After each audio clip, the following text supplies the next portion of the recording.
Monggo Ibu Dirjen, ada 3 penanya, Bu Ajeng dari Garut, Ibu Ririn dari Yogyakarta, dan terakhir Bu Sri dari tadi. Terkait yang pertama, tidak adanya LPT yang kredibel di daerah Garut, Ibu, terkait lokasinya ini yang terdekat mungkin di UPI. Kemudian yang kedua terkait dengan kebijakan penempatan, ini mungkin dikhawatirkan oleh banyak peserta ini Bu Dirjen pasca lulus dari BPG Prajatawan. Kemudian yang ketiga ada kemiripan juga tentang penempatan, ini apakah di Indonesia Timur dan apakah ada survei. Monggo Bu Dirjen untuk bisa ditanggapi. Baik, terima kasih Pak. Jadi kalau kita mau ikuti banyak yang tanya ya Pak ya. Kalau kita mau, jadi ini selalu dimanapun kalau kita datang itu selalu pertanyaannya yang sama gitu ya.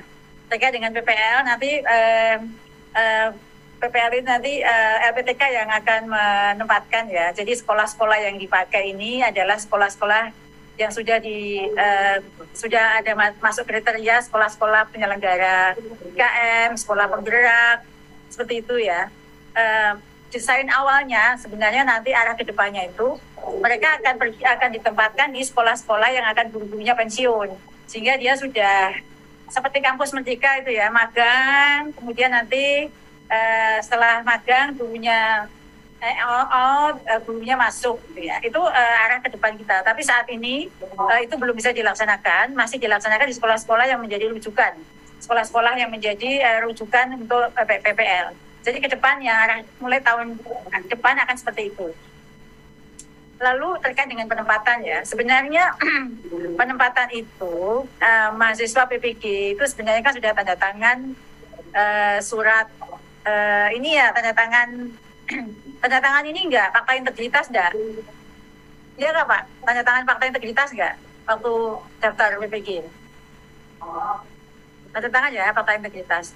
Jadi sebenarnya memang saya analogikan begini ya, ini mahasiswa PPG bahwa prioritasnya tentu di daerah kewenangannya masing-masing. Misalnya dari Gunung Kidul akan ditempatkan di Gunung Kidul. Itu jika memang di daerah Gunung Kidul itu ada guru pensiun dengan mapel yang sama. Jadi kita sudah petakan nih daerah-daerah guru-guru yang akan pensiun tahun 2024 jumlahnya berapa, 77.000, di daerah mana saja, satuan pendidikan mana saja gitu. Lalu dijajarkan dengan mahasiswa PPG dari daerah asalnya mana. Memang pada akhirnya tidak ketemu Bapak Ibu, tidak bisa plek gitu ya.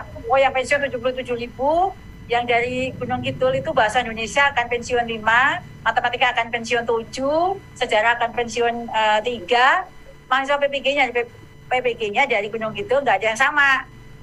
Nggak ada yang sama seperti itu. Tidak bisa sama persis. Kalau memang itu sama, tentu prioritasnya adalah ditempatkan di daerah masing-masing. Ya kan? Tapi kan seperti ini ya, contoh yang sekarang aja di oversupply guru itu numpuk itu sampai 200.000 guru-guru yang numpuk itu yang sedang kita tata. Nah, prioritas utama adalah jika memang putra daerah yang mendaftar dengan senang hati tentu daerah akan mengangkat ya Bapak Ibu semua dan Anda semua calon guru itu di sekolah tersebut. Tapi jika memang daerah itu tidak tersedia lowongan yang sama gitu ya, arah ke depan kita akan terus mapping, tapi akan sangat sulit Pak. Kita mengundang putra daerah untuk daftar, kita ngerayu anak-anak dari daerah itu untuk ikut kuliah PPG, ini pada akhirnya akan sulit. Dan tentu kalau anak-anak muda yang penuh tantangan, yang bekerja dengan panggilan jiwa, yang ketika mendaftar karena panggilan hati, akan sangat senang jika dalam 2 tahun dia akan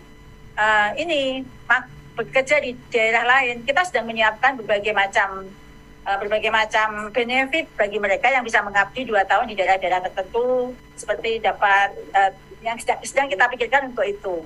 Sampai saat ini kita masih prioritasnya di daerah-daerah kewenangan masing-masing atau terdekat dari daerahnya. Tapi jika memang tidak, kami sangat mengundang nih anak-anak muda untuk bisa berbakti di daerah lain 2 tahun dengan berbagai benefit yang mereka akan tawarkan. Arah ke depan seperti ini, karena sebenarnya ASN itu adalah bersedia ditempatkan di mana saja. Itu tanda tangan di awal ya ketika melamar. Tapi jangan khawatir, kita sedang memikirkan untuk bisa di daerahnya masing-masing. Tapi tidak menutup kemungkinan sebagai ASN baru itu bersedia ditempatkan di mana saja. Kita harus menyesuaikan dong. Setelah itu nanti 2 tahun itu saja, itu mengabdi, dia bisa kembali ke daerah asalnya lagi. Kemudian untuk ini sebenarnya menjawab 3 pertanyaan sekaligus ya Pak ya. Tapi nanti pendalamannya yang paling teknis tahu itu Pak Direktur dan Mbak Sisi. Itu bisa lebih menjawab secara detail. Tapi ini kebijakannya adalah semacam itu. Kebijakannya mereka akan ditempatkan di daerah kewenangannya dulu jika nanti peta kita, mapping kita sama. Jika tidak, maka dengan kami mengundang para guru-guru PPG itu, lulusan PPG itu untuk mengabdi di daerah lain dengan waktu durasi terbatas untuk berbakti di sana dengan benefit-benefit yang kita bisa berikan sehingga mereka membangun sekolah-sekolah yang ada di daerah yang kosong formasinya dan bisa kembali lagi ke daerahnya dengan benefit setelah mereka kembali. Itu sedang kita pikirkan benefit-benefit bagi guru-guru yang akan mengabdi di daerah 3T. Nah, kelak kemudian hari PPL yang akan mereka akan PPL di satuan-satuan pendidikan di sekolah-sekolah yang akan gurunya pensiun itu yang akan kita lakukan. Sehingga nanti kalau sekarang seperti ini desainnya itu PPG dulu baru ASN P3K, kita sedang merancang masuk P3K dulu. Jadi P3K dengan memilih sekolah-sekolah baru kita PPG-kan. Itu Prof Prianto. Kalau sekarang kan kita masih PPG dulu baru kita carikan tempatnya. Nanti tidak seperti itu. Kita sedang akan ngobrol dengan, ini kebijakan yang akan datang ya. Tentu kita akan meraih cara seperti itu. Kita akan ngobrol dengan Menpan RB supaya mereka masuk dulu. Setelah lulus P3K, pasti mereka P3K, maka mereka akan PPG. Ini adalah rancangan yang sedang kita buat. Tapi kalau saat ini, PPG dulu, baru kita akan menduduki satuan-satuan pendidikan di mana itu. Demikian jawaban dari saya. Pasti tidak memuaskan teman-teman karena ingin dijawabnya ya sudah ditempatkan di sekolahnya. Enggak itu. Anak muda itu harus punya mimpi dong. Anak muda itu harus punya semangat untuk bisa membangun negeri ini. Jangan cuma cari nyaman aja di daerahnya masing-masing. Penuh tantangan di luar. Itu sangat menyenangkan loh Pak Ibu. Kesempatannya mengabdi cuma kapan? Cuma 2 tahun saja di sekolah-sekolah daerah timur. Setelah itu boleh kembali dan kita akan carikan tempat di daerah yang baik. Tapi itu adalah preferensi pilihan. Dan nanti pada saat seleksi ASN P3K, mereka sudah tahu dia akan mengajar di mana. Karena kan P3K dulu, dia sudah tahu di Maluku Utara, di Tanimbar, di Papua, setelah itu baru PPG. Kalau sekarang kan PPG dulu ya Pak. Itu kebijakannya kita akan terus sempurnakan sesuai dengan arah kebijakan Merdeka Belajar Kemendikbudristek. Saya rasa itu Pak, jawaban saya itu sudah merangkum 3 pertanyaan tadi. Terima kasih. Dan mohon maaf tidak menyinggung para mahasiswa PPG.